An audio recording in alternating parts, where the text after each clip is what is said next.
either the shit or the ass. Either way, I'm on the toilet with the gas.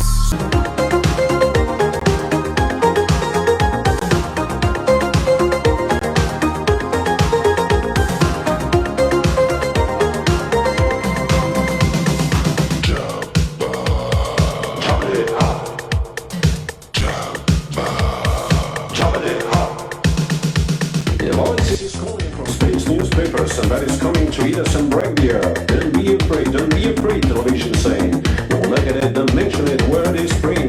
Somebody's coming from the strange world, a strong voice coming from the space.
The reason why poor white people don't like us is because of the Great Depression. I just thought it was because they couldn't read books. Well, they that neither, but the reason why is their fault. It's 100% their fault. This is why it's their fault. The Great Depression happened. The people who lost their money was typically became white poors. They was upset, but they only lost their money because their money was in the bank. Guess who couldn't put money in their bank? Black people. And guess who pretty much put the country on their back? Black people, because we're the only people who had money. So Cadillac stayed around. Like all these big companies now are literally that sold all the black people love Cadillacs because we were the only people able to buy them. I actually just saw that like something like George Soros just like has the most amount of liquid cash that he's ever like had in his portfolio because he's looking at what's going on in the country, going like, shit, we better have some cash around. But because of the racist laws that exist, they were just already ready. They already had the cash. So it was like when everybody else got hit, it was just like, and black people was already poor. Right. So it was just like, oh, we're the. And they were already self-sustained because they weren't. Wow. It's not the story they tell. No. The story they tell everybody was that, hurting. That FDR decided to go to war and gave everybody jobs again. No. Wow. No, black people was doing just fine because it was their fault. I have been doing this for about a month now. This is the best fact I've learned. The American Negro has a great deal to be proud about. You know, I dig the new African look. I think it's a groove, but I'm American, and I'm proud of it because one thing, we as black people have a lot we could be proud of that we contribute to this country that you don't read about in the white history books, you understand? But there's one thing you know for sure, and that's that music, that sweet soul music. Everybody try to imitate us because they know where it's at. They know what's happening. They know we got soul, you understand? Even the Beatles started out that way. Can you dig it? Guys, check this out. What you need to know about these bags right here, used by over 200 million Americans daily, by the way, and they're linked to dementia and the class action lawsuit that is now in progress. For those of you who don't know me, I'm Dr. Clint Steele. I'm a brain and nervous system specialist, and I help people just like you improve your life by improving your brain function, specifically around preventing and in many cases reversing dementia and Alzheimer's disease. For those of you that follow me, I did a video on this not too long ago talking about 750 milligrams of plastic being found in the brains of those that have Alzheimer's and other forms of dementia. That's the size of a plastic spoon, folks. So the question is, where are all these plastics coming from? How are they getting into our body, number one? Number two, how are they getting into our brain? So in the last video, by the way, if you're not following me, guys, you need to be following me because I'm sharing this stuff. This is going to help you to prevent dementia and Alzheimer's disease. So in the last video, you can search it. I'm not going to share it here. I listed a list of things that we're using on a daily basis that create microplastics. One of the things I didn't talk about is this, because I don't use this. What they're finding here, guys, is this. And S.C. Johnson claims that Ziploc bags are safe to use in extreme conditions, meaning for freezing and also for heating in the microwave. Now, for any of you that are doing this, guys, and this is one of the reasons I don't do this, because it doesn't make sense to me to put this in the microwave. It's going to melt. It's plastic. It's going to get into my food. That's not good for me. So if you're doing this, you got to stop. Quickly. So if there was a, I don't know, central command, for example, one day the command is sent out, the 5G technology sends the signal all around the world in, very short space of time, and all those nanobots that are collected in people's bodies come into action. 5G technology, the coronavirus, nanotechnology, this vaccine, suddenly it only took them around 40 days from sequencing to producing the vaccine, which is an incredibly fast turnaround time for vaccine production. I feel that there's more to it than just, good luck and smart people. Obviously these things are planned well in advance, so it's the possibility that, they could have been working on this vaccine for a long time. But in my opinion, the nanotechnology, the 5G technology, and the coronavirus are all linked together.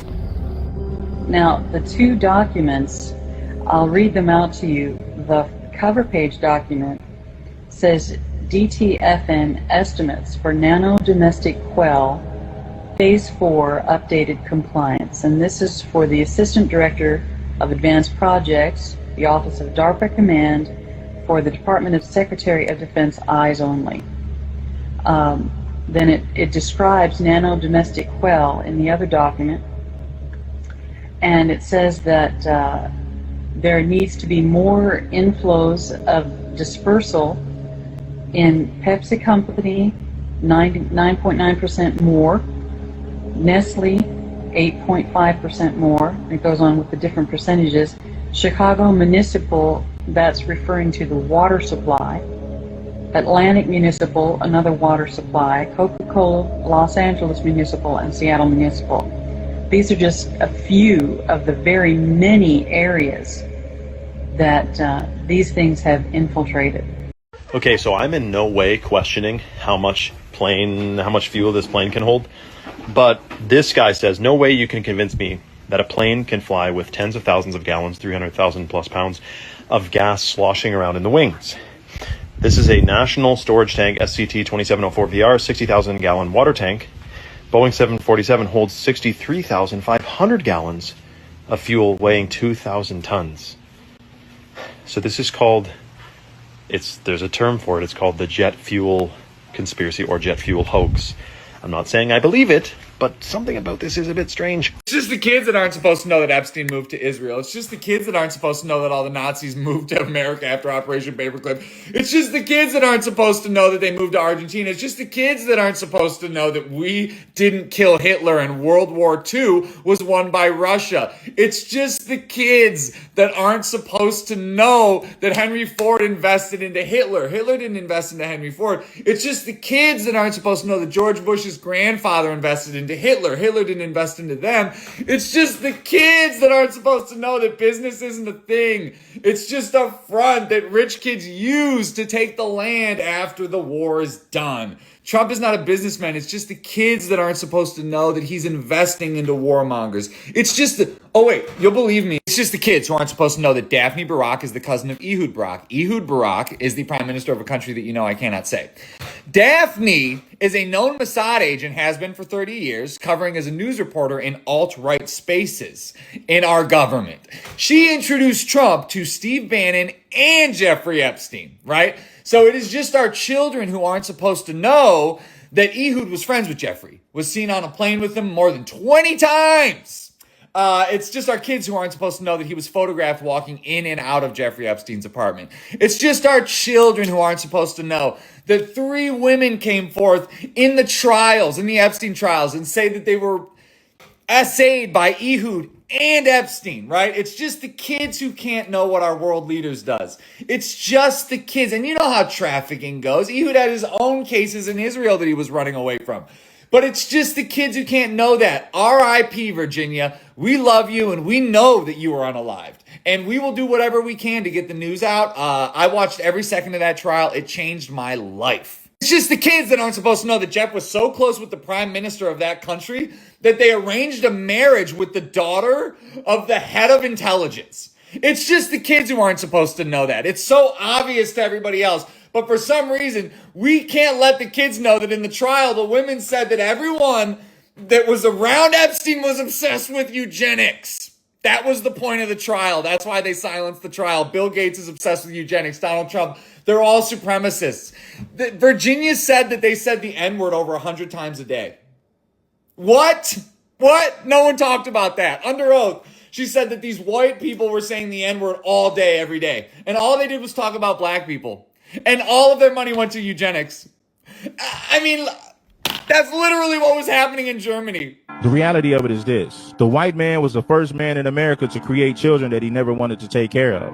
White men started baby mama culture, baby daddy culture. The white man started gang culture. The first gangs in America were European immigrants, the Irish, the Italians, the Russians, the Germans. White men were the first criminals and the original gangsters of America. The white man was the original baby daddy in America. The white man was the original drug dealer in America. Black people caught on to that shit later.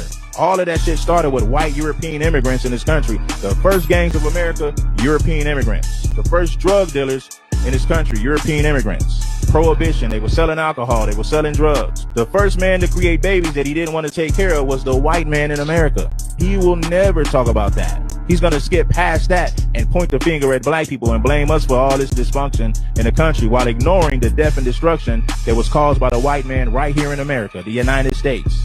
In 1982, cocaine trafficker Barry Seal set up one of the largest drug smuggling operations in the United States in Mena, Arkansas, under the approving eye of Governor Bill Clinton.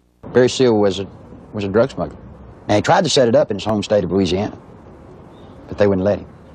He had to come to a state that had a sleazy governor hooked on cocaine. There were $100 million a month in cocaine coming in and out of Mena, Arkansas. They had a problem. They were doing so much money in cocaine, $100 million. You create a problem in a little state like Arkansas. How do you clean $100 million a month? For about 2 months, I watched accounts accumulate money. At the end of the month, they zero balanced. They're laundering drug money. In addition to the operations at Mena, small clearings in other parts of the state were used as drop points for money and cocaine. They had special cargo doors installed in the side without FAA permission. So that these doors could be opened in flight. They'd pull in, slide back, and the cocaine could be dropped out of the side in flight. I snuck around, crawled through the bushes, thinking that I'd really have to hide to see them unloading the dope. Didn't have to. You could walk right up to the airport and they'd unload it right in front of you. They didn't care. Clinton had integrated a number of corrupt cops, judges, and politicians into high-level positions to ensure the continued success of the drug smuggling money laundering operations. For 15 years, I did not encounter anything like the corruption which I encountered after the Mena investigation. And all of this drug running, all of the trafficking of drugs, sending them all over the nation, came out of little Mena, Arkansas, right under the nose of little Governor Billy Clinton. Bill Clinton controlled the legal system. He controlled the judges. He controlled the attorneys. He controlled the banks. It's just a small state, a one-party state. What tends to happen in small states like that, I think, is the longer the person remains governor, that I think the greater the abuses are. It's real simple. They just electroshock somebody so much that they don't remember 6 months back. And by the way, it is confirmed that I shouldn't be laughing. This is all so sick. See, I always say it's coming up, so we're getting into it. Tyler Robinson was in a CIA advanced program for college students, the CAI. That is a fact. and he had a 4.0 grade average. That's who they recruit, boys and girls. I told you that my dad wasn't recruited by the CIA. People always get that wrong. He got recruited by a DARPA program. That's above it. When he was 14. And then then they read him into it 4 years later, what he'd been doing. It was just, medical centers. Will you do that? Will you do this? And he was like, no, I don't want to do this. So that's one reason I grew up. My dad was telling me about all this stuff and how it all works. But if your kid's in the top of the class in your state, they're getting a visit from DARPA or the CIA, period. It's not like it's some, really cool thing or something. It's like guaranteed. So, probably thought, who knows? They probably, who knows? But the thing is falling apart very, very, very quickly. But if they weren't going to have preliminary hearings to, make them show evidence and put it on, then you'd know the fix was in.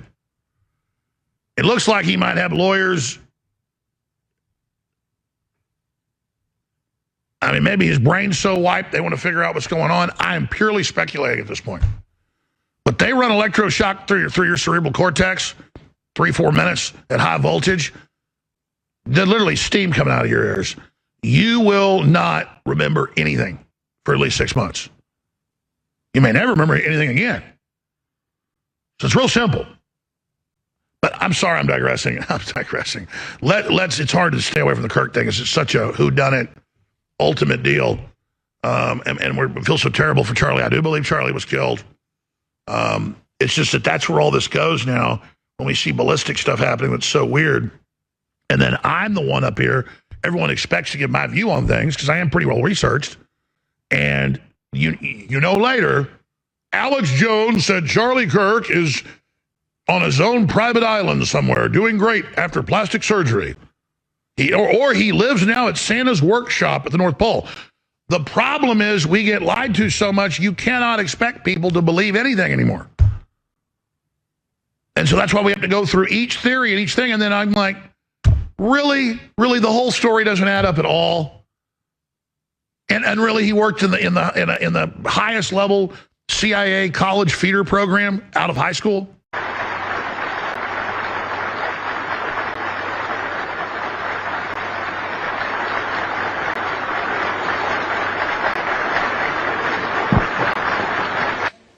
Patria o muerte.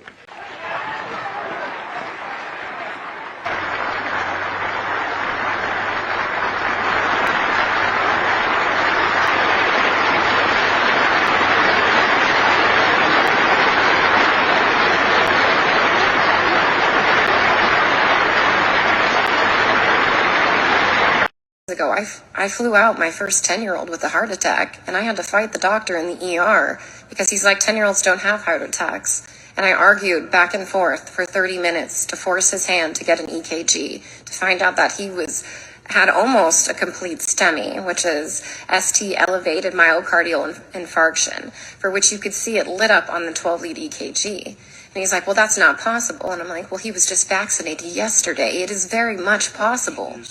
Advocates at American Frontline Nurses to help advocate because, as you've seen, there is victim shaming that it's anxiety, it's this. But in actuality, if they put down that it was a vaccine injury, the physician, the corporation, the hospital, the clinic, they actually won't get reimbursed. So it gets labeled as anxiety or neuropathy or Guillain-Barré syndrome, when in actuality, it's very realistically a vaccine injury. When it comes to vaccines, vaccine hesitancy, videos that cause a public health risk, where do you want to see YouTube do better? Well, first of all, we've taken responsibility very seriously. It's been one of my top priorities, and with regard to COVID and with regard to vaccines, that has been a top priority for us. And we have a number of different ways that we address that. So first of all, we want to make sure that if there's information that violates our policies, we came up with 10 different policies around COVID. Then if that's a violation of policies, then that's something that we'll remove. We removed over 1 million videos associated with COVID. Have you talked to the Biden administration at all about vaccine hesitancy or vaccine misinformation? Well, we did an event actually with the Biden administration, including President Biden himself, with a number of creators, Fauci as well. I wonder if there's anything that you see in, the way that anti-vaxxers behave on the platform, if there are any data or insights there that could be helpful to people understanding where they're coming from. I mean, we try to understand what are the different ways that we can break through. So we talked about in this campaign that we did about getting back to the things that you love. So what we really tried to do was get not just from the experts, but also people that were not experts, but who were explaining, like, why did they take the vaccine? Why was that relevant for them? And what was their thought process? Woman eating at the San Jose Wendy's found the finger inside a bowl of chili last night. Investigators say it appears the finger was torn off, possibly by a piece of machinery at a processing plant. They're going over all the records with all the plants that deal with Wendy's. They hope to find out if there's been any accidents. We'll find out where that was manufactured, processed, and packaged, and what the route it took to get to the Wendy's located here in Santa Clara County. We have no evidence of any accident within the employees at the facility itself. We've had everybody to kind of show us that they've got 10 fingers and everything is okay there. Wendy's released this statement saying, "We are committed to determining the facts and getting to the bottom of this matter very quickly." Wendy's takes food safety and quality very seriously. Health investigators say the food was cooked at a high temperature, making any type of health risk to customers very low. I'm being sued by Sonoma Valley Boys and Girls Club for speaking out to protect over 40 Latino children that were molested at that club by the athletic director, who's serving 150 years in prison, but they've not received restitution from the club. My co-defendant, I am very concerned about. Her name is Miss Laura Ainsworth. Her husband, Brett Ainsworth, is a teacher at Santa Rosa City Schools, my former employer. I'm concerned because he was the former HR director to that club who is actively suing for wrongful termination because he was forced to sign an illegal NDA that claimed the child molester Dwayne Kilgore's personnel file, the fact that he's a child molester, that was proprietary. And so the John Does are actively suing. Brett Ainsworth is actively suing as a whistleblower, the former HR director. And my co-defendant, Laura Ainsworth, every time we have approached a filing deadline to support the boys who were molested, her husband has injured her horrifically. She had a cane for about a year and I didn't know why. Apparently she was in a coma for a week. Her hand has almost been broken on numerous occasions, and so he was part of the DeMolay as a youth and then became a Freemason at the age of 21.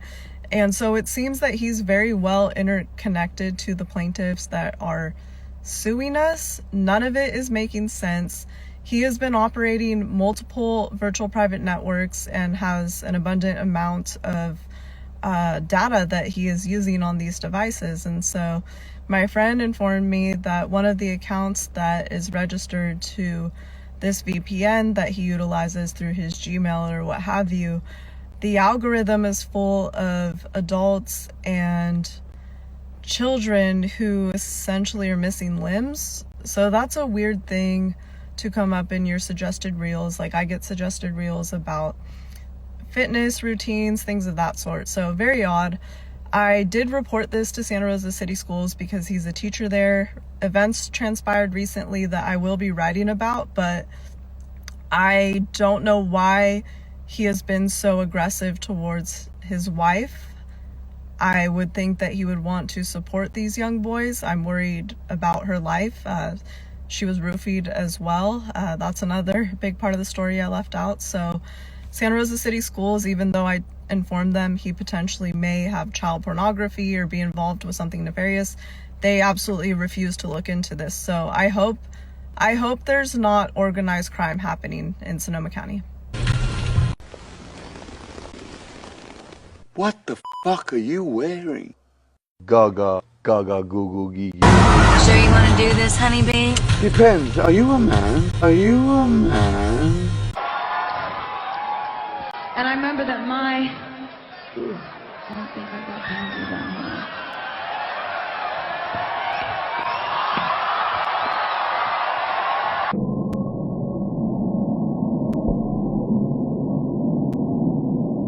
What is the essence of what you want the world to know about Stephanie? That I'm really a man. That she loves to cook.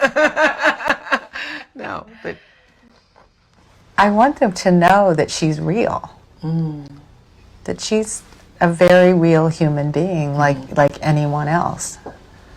And like I said, under the, she might wear bubbles and funny hats, but she is a real, living, thinking, caring human being. Fantastic.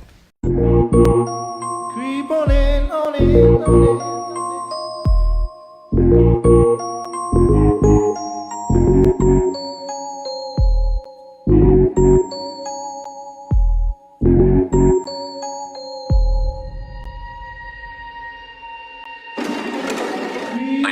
What do you think about the Freemasons? I've seen a lot of conspiracies and a lot of good strong opinions about it, honestly. It could be right. I've known some people that have been Masons that have just been like regular, everyday people. But I'm open-minded. I've known some people that have been Masons that have just been like regular, everyday people. But I'm actually kind of terrified to say or post anything more about this altar room house. Over the last 24 hours, I've had 3 types of direct messages, and I've had a ton of them.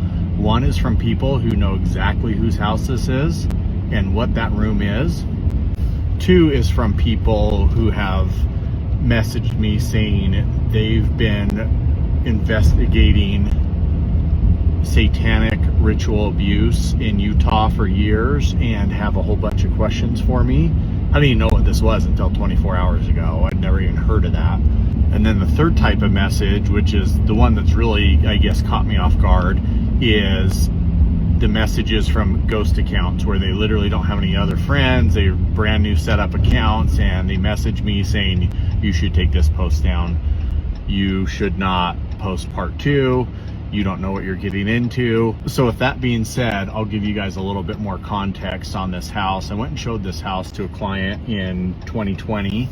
And I definitely, was not in the spiritual space that I am now. But walking in that house, you could feel just this icky feeling is the best way to describe it. And the further and further you went in the house, the weirder and weirder it got. There were closets with rooms inside, like hidden rooms inside of them with locks on the outside. So if, say, somebody was put in there, you could lock it and there's no way for them to get out unless you let them out. I've had a lot of people saying, oh, this is a Turkish bath. I don't think they understand the context. Like, I wish I would have taken a picture of me laying on the table. This room is probably only 7 feet wide. I'm 6'3". When I laid on this table, like, my feet were almost touching the wall. My head was almost touching the wall on the other side.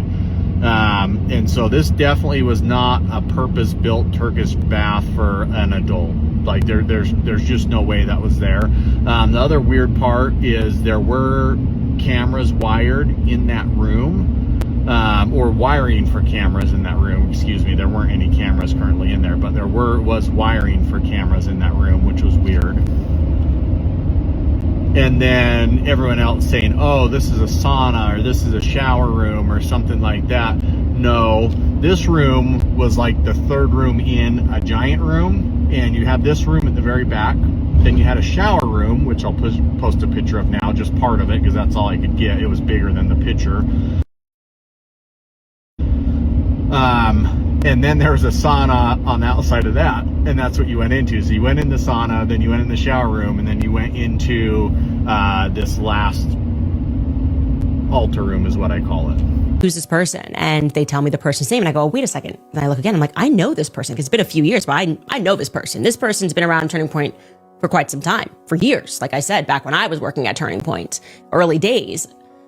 So I'm like, I'm just gonna reach out. Obviously, I know this individual. I'm gonna reach out and I'm gonna say, hey, what's up with this? Where is this footage? Obviously, he's seeing all of these clips going viral and he is fearful for his family. He doesn't have any security. Why would you grab the cameras? And he says, because the first thing that I thought is that I better secure the footage and be helpful and hand that footage over to the feds. Well, obviously that's where things get into a pickle with me, because we don't trust the feds. Could you send this footage over to me? Well, he didn't want to send the footage over to me without checking with Turning Point lawyers. I asked the question, why not just release it?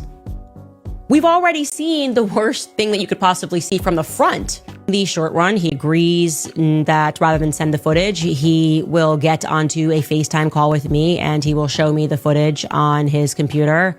He did that, and I watched the footage, and I'm going to tell you what I saw. First and foremost, there is nothing gory about this shot at all. And so again, I am still going to work with him to get me the footage so that I think it should be shared. There's nothing gory about this footage from the back. The thing that really stood out to me, and I just kept asking him to replay it over and over and over again, is that there's no blood. There's no blood from the back. There is no blood. So I think a lot of people were wondering whether or not that bullet pierced and went out the back. I think I vaguely even remember, and Skylar, you can maybe live look this up, but like I thought the feds were saying they were looking for a bullet at some point, which is now very alarming to me. I don't understand that. How could they have been looking for a bullet? Because if I'm not seeing, and there isn't, I'm telling you, what happens in the front is not what happens in the back at all. If I'm not seeing any blood, what are we to take from that?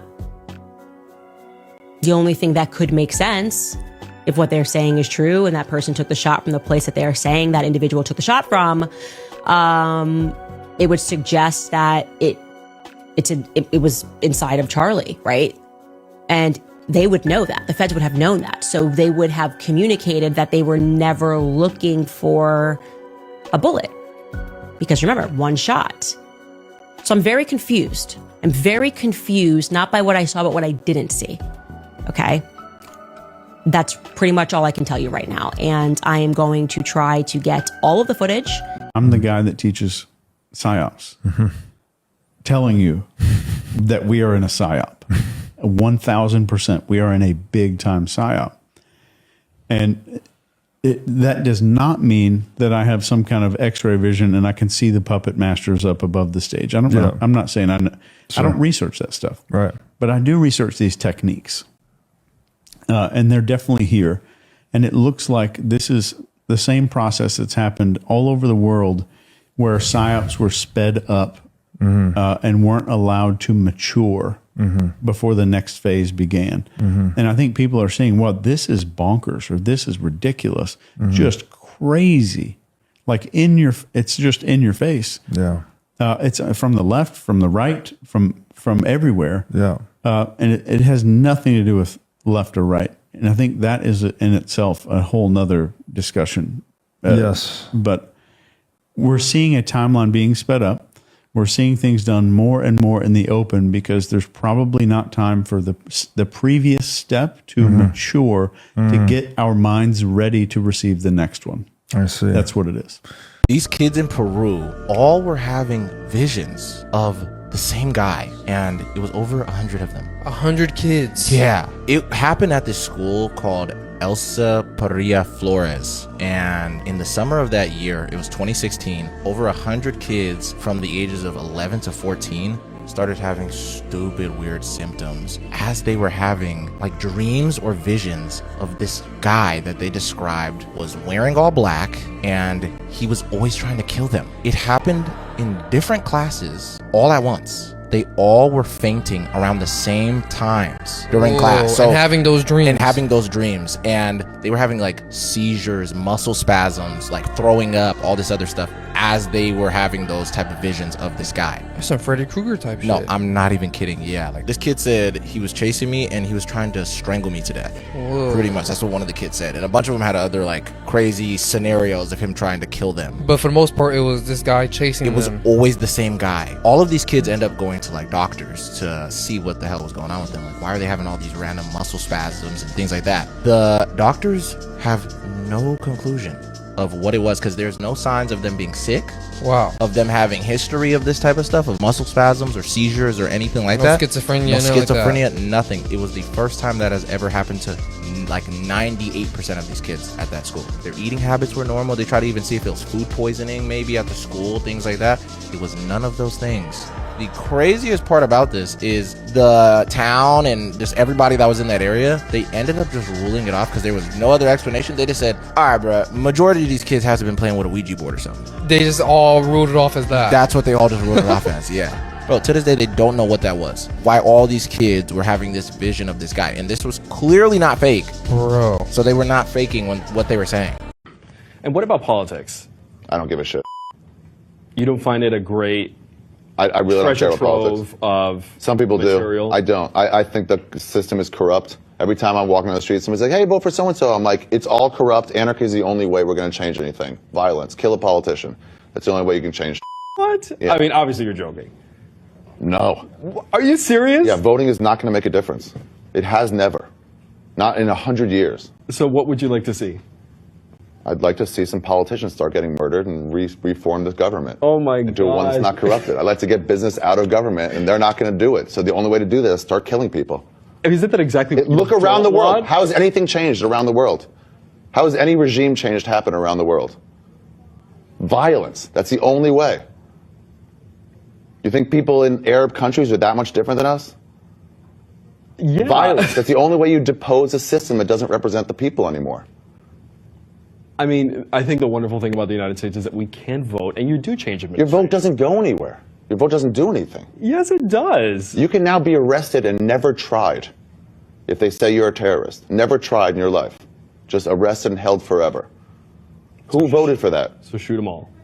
No, not shoot them all. Start shooting them until they get business out of politics and they start representing who we are instead of their money interests. Yeah, violence. That's the only way changes, man. Okay. Look at history. Tell me when a regime has changed with voting. I mean, I know. I'm not trying. That's not fair because you haven't studied this stuff. Well, no, I'm not trying to, murder politicians. I'm not trying to do what I don't like that others do that I would like to change, so I will shoot somebody because I'm pissed off that they're shooting somebody else. Yeah. It's not the way that I think, but that's fine. We think differently. I think even if you don't want to shoot somebody, don't vote. Voting is you complicitly saying, I support this system. And I don't support it anymore. I don't. We're killing people in Yemen. We're murdering families in Yemen that aren't associated with any sort of terrorist thing. It was just an oopsie when we kill a wedding party. And Obama, the fucking hope change guy, just refused to comment on it. That's cool. Do what you want. It's not going to change. Your voting is not going to change that. I know one way that it'll change. I can look at history and tell you this is the way things change. Look at whenever a black guy gets shot, it's like, oh, it's bad. If this is a riot, no one comments on it. Those things go under the radar. When there's a riot in Baltimore, it's like, hold on, we've got to rethink the system here in Baltimore because people went crazy. We're undergoing a soft coup, and the idea is to create a whole new set of laws and ignore the existing human rights laws and other laws under the pretext of pandemic preparedness and the biosecurity agenda. The WHO is developing through all its nations, but with the WHO directorate and the United States in charge, a pandemic treaty and amendments to the existing international health regulations that will remove the human rights protections currently embedded in the IHRs, will enforce surveillance, censorship, get rid of freedom of speech, require governments to censor and only push a single narrative. Also, we will be subject, if they can make this work, to vaccines developed in 100 days.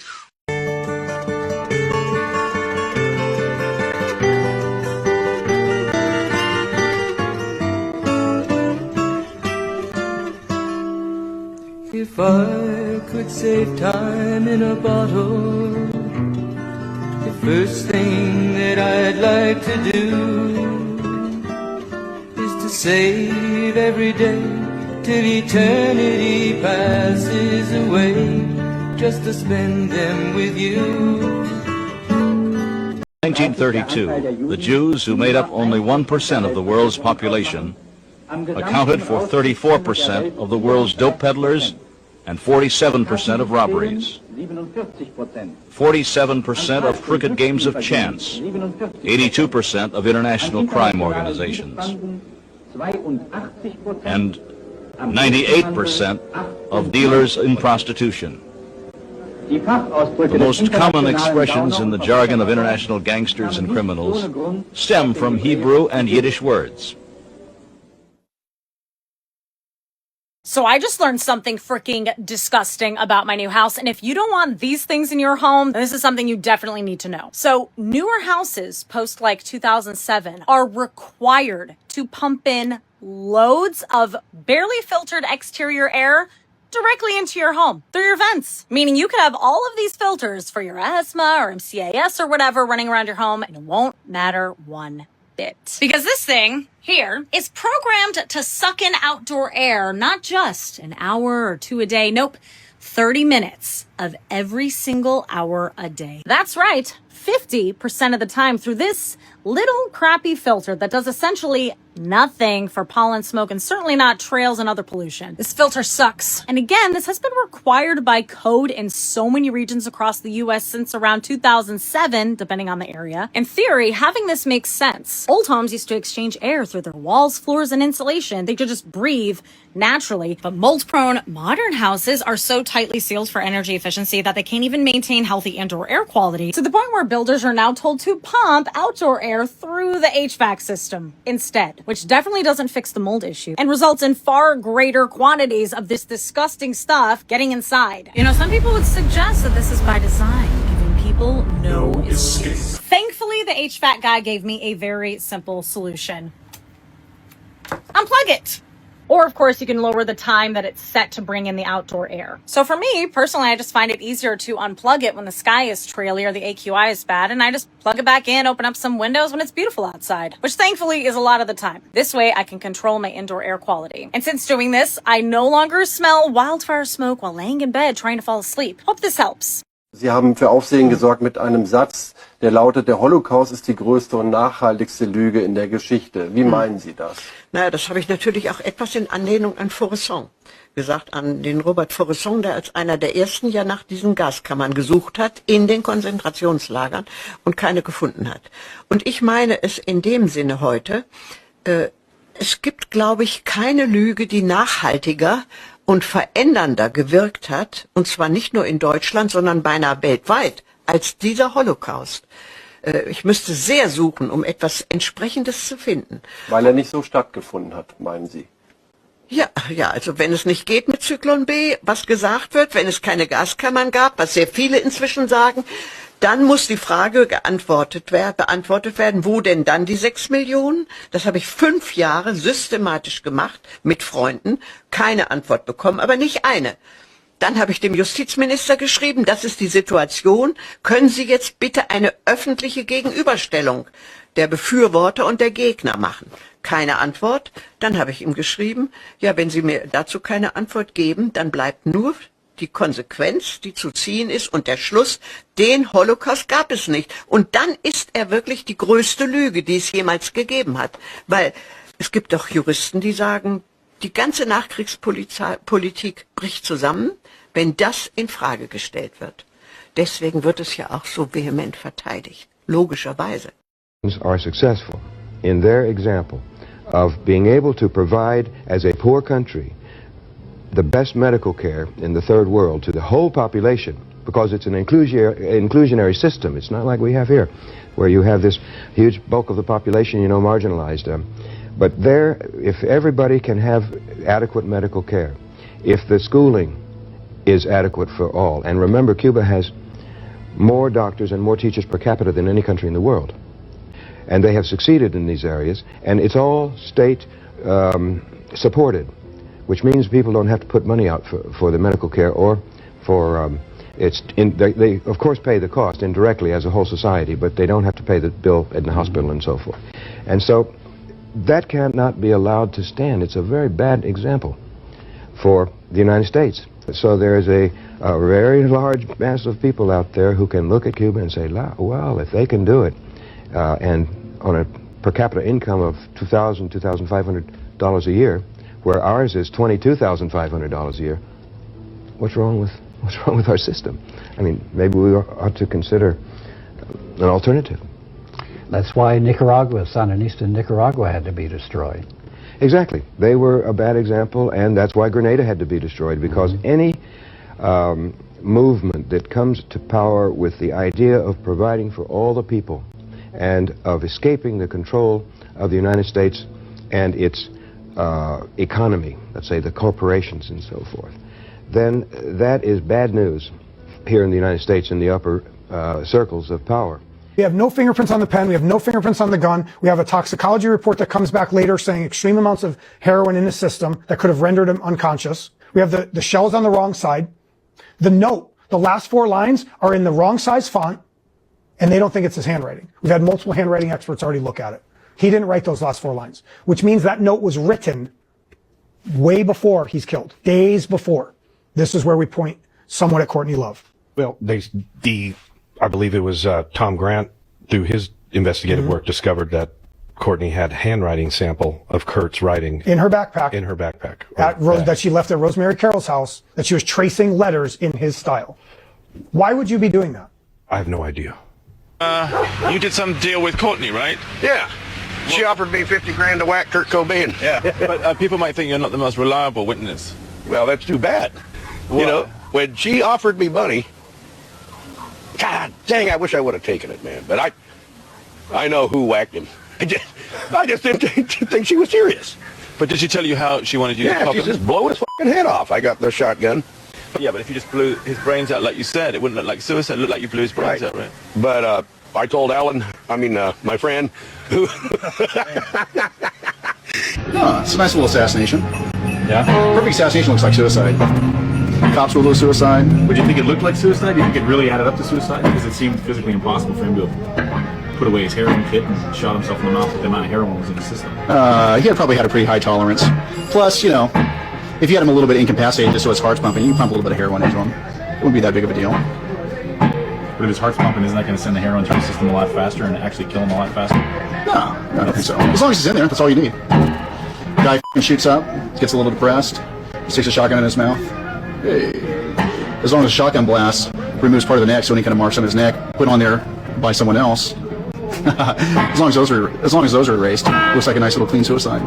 If I thought Courtney was involved, or if I thought, you know, they would be dead now, flat out. I would kill them if I thought that was the case.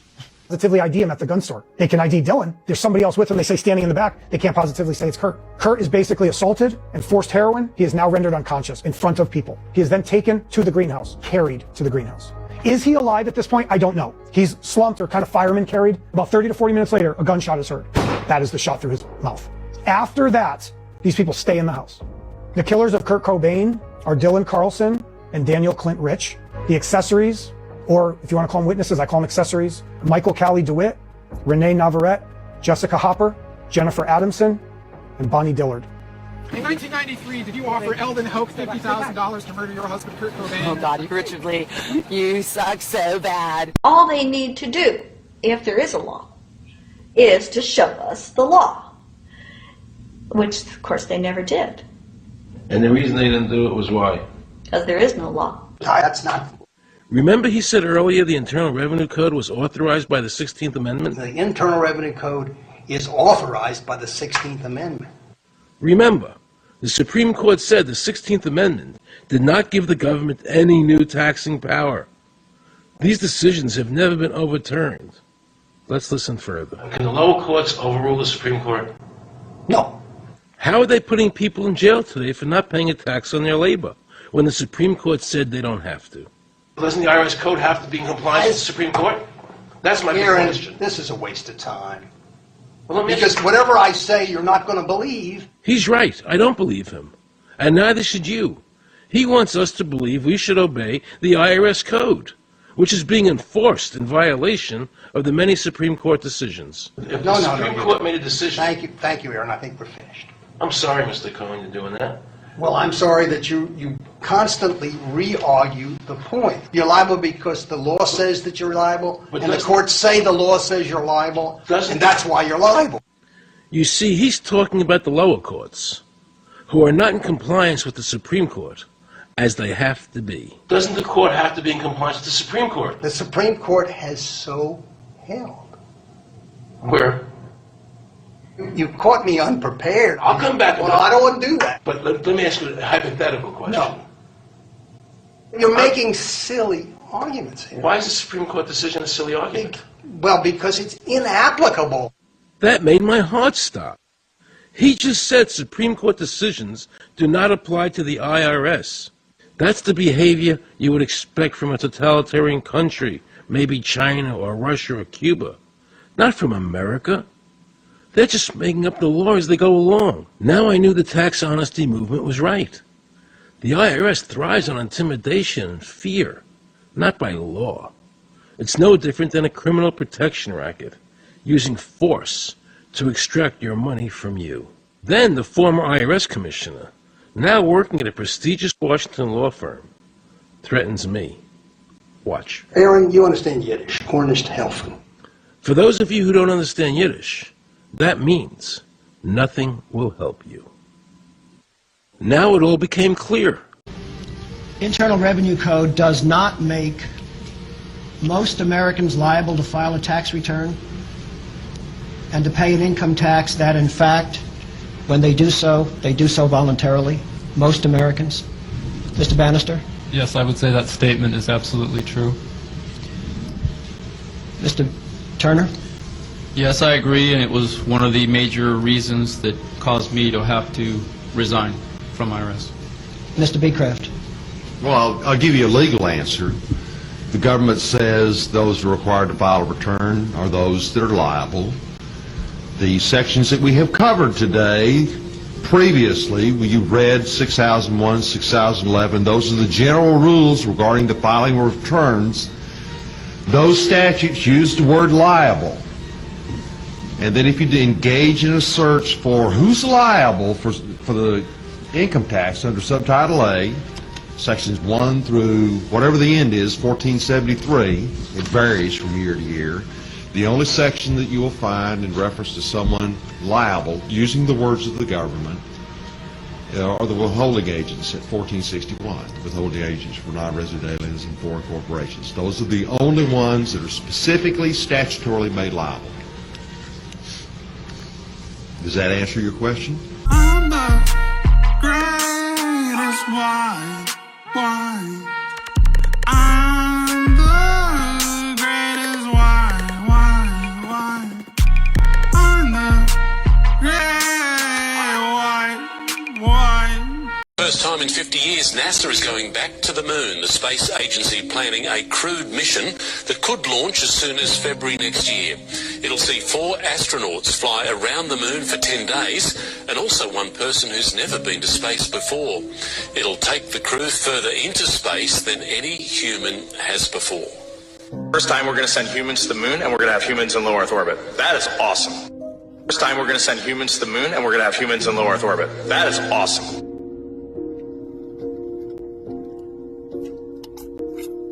What's going on here?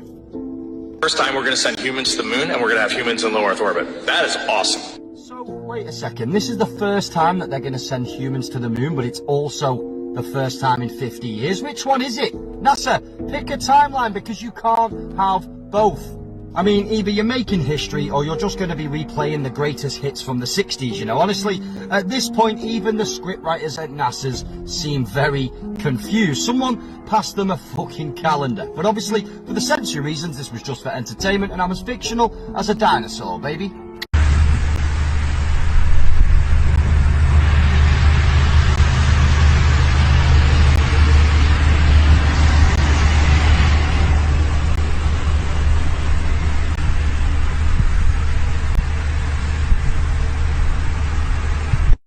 On the top of a cliff, in a remote desert, I noticed these geometric patterns in the exposed rock formation. Right angles and straight lines. So I started scanning the top of this plateau for other places where this geologic layer might have emerged onto the surface. Until finally, I came upon the objects for which I have spent countless late nights searching for. Massive, almost geometrically perfect blocks of stone.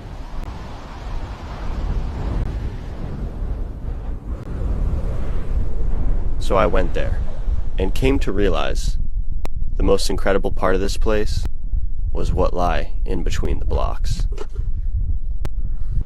and left me convinced that this might be the coolest thing I've ever found on Google Earth. All right, good afternoon. We have arrived at the bottom of this mesa, and I'm pretty sure those giant stone blocks are somewhere up there. And now we just gotta figure out how to get up there. I think I could take a path up those bentonite hills there on the left. What do you think, Tui? You know, based on what I was seeing on Google Earth, they're huge. I mean, possibly some of the largest stone blocks I've ever found. And what I don't know is how deep they are, how far down they actually go. And I'm very excited to find out.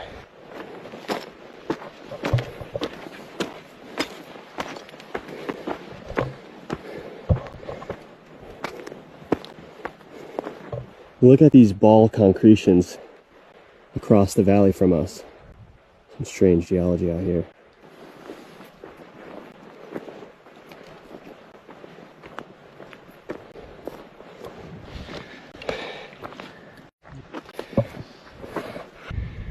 All right, so here we are at the missing block.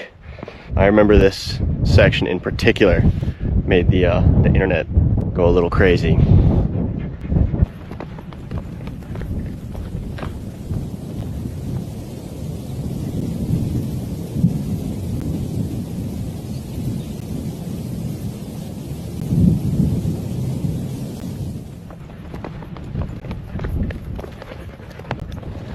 I remember this one quite well. Really one of the best examples of that, what looks to be a perfect 90-degree angle. So I actually have my angle measure with me in my backpack. So I think I'm gonna try to find a way to get down there. Okay, I don't think we saw this one last time. Look at that massive split in this block. I was thinking that 10-foot ladder I've got could help me get on top of these things. No way.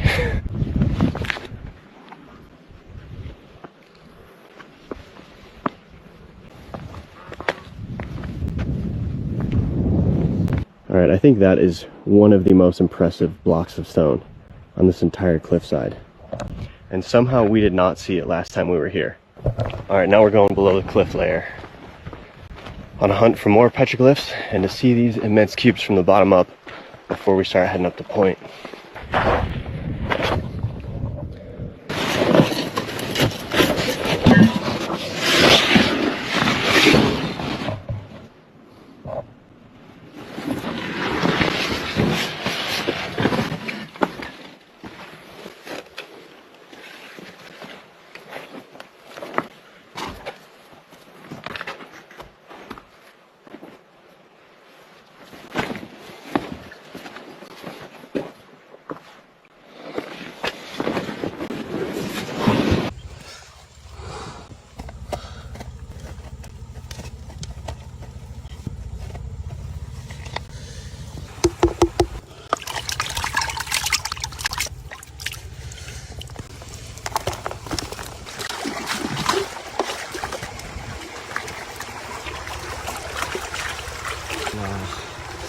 Wow. Oh.